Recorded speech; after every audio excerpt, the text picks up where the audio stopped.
June 2024. That is the month that a certain movie will be released. A movie that has been kept under wraps and out of the public eye for nearly 50 years. And in this video, you're about to see why.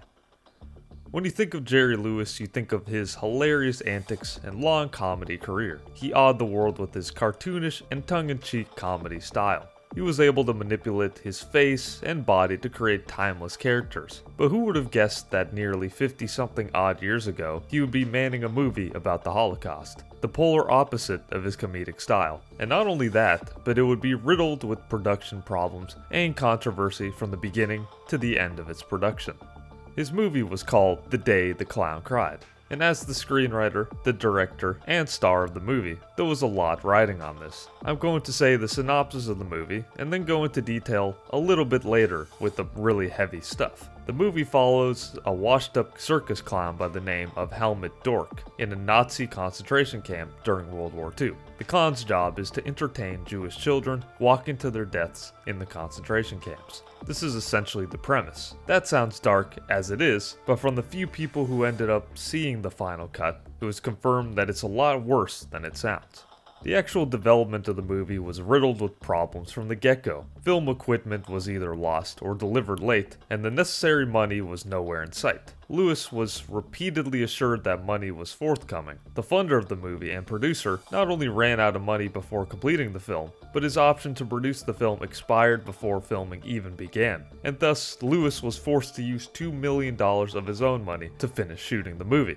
Co-writer Joan O'Brien was shown a rough cut of the movie in an attempt to acquire the necessary rights to release the film. But after viewing the product, she decided that it was not fit for release and therefore did not enter into an agreement with the producers or Lewis for the unauthorized work. After shooting wrapped, Lewis announced to the press that Washburger, the producer and funder of the movie, had failed to make good on his financial obligations or even commit to producing it. Washburger retaliated by threatening a lawsuit of breach of contract and stated that he had enough to finish and release the film without Lewis. Wanting to ensure the film would not be lost, Jerry Lewis took a rough cut of the film while the studio retained the entire film negative. The movie would never be released and remain unreleased for over 50 years. That is, until now, 2024.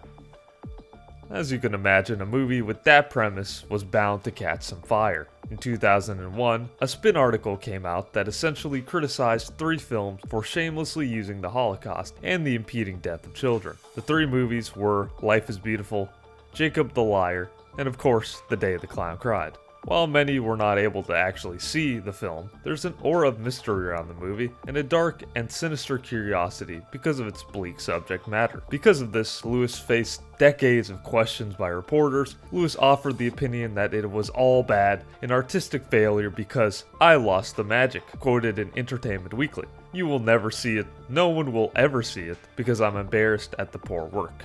In October 2012, Australian-based film production company Traces Films recorded one of the most candid and emotional interviews with Jerry Lewis about the movie. He spoke on the motivation behind the movie. The thing that hooked me the most was that the children in the concentration camp were taken to the ovens by the clown, and that struck me. I was frightened, but you stay and beat that because you have more important work to do. It's difficult to talk about the project in a way that everyone will understand it.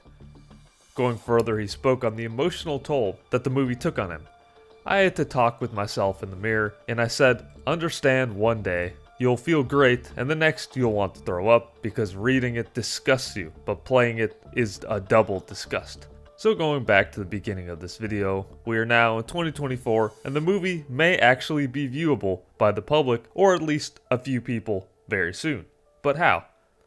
On August 5th, 2015, the Los Angeles Times reported that Lewis had donated a copy of the film to the Library of Congress under the stipulation that it is not screened before June 2024. The Library of Congress intends to eventually screen it at its audiovisual conservation campus. Curator of the Library of Congress has stated that they will not be able to loan the film to other theaters or museums without permission from the Lewis estate. Stone has also stated that they do not have any intent to release a film in any form of home media.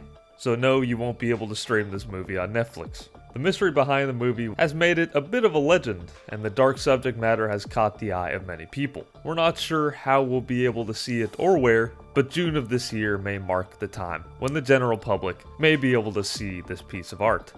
There's something poetic about having one of comedy's most prolific artists manning a project that couldn't be darker. A play on the clown, a happy and cartoonish figure that is supposed to bring joy and happiness to those in his wake. But put that in the context of a concentration camp, and the role of the clown is absolutely obliterated into a contradiction and a devastating paradox. During the movie, the clown finds himself caught in the train that's taken the children to the camps, and he eventually is used to help lead the children to the chambers. The movie ends with a dark and twisted fate for everyone involved. Knowing the fear the children will feel, he begs to be allowed to spend their very last moments with them. Leading them to the showers, he becomes increasingly dependent on a miracle, but there is none. He is so filled with remorse that he remains with them, taking a young girl's hand, and walks with them into the chamber. An absolutely gutting ending, and that is the story of The Day the Clown Cried. I was embarrassed. I was ashamed of the work, and I was grateful that I had the power to contain it all and never let anybody see it. It was bad, bad, bad. It could have been wonderful, but I slipped up. I didn't quite get it.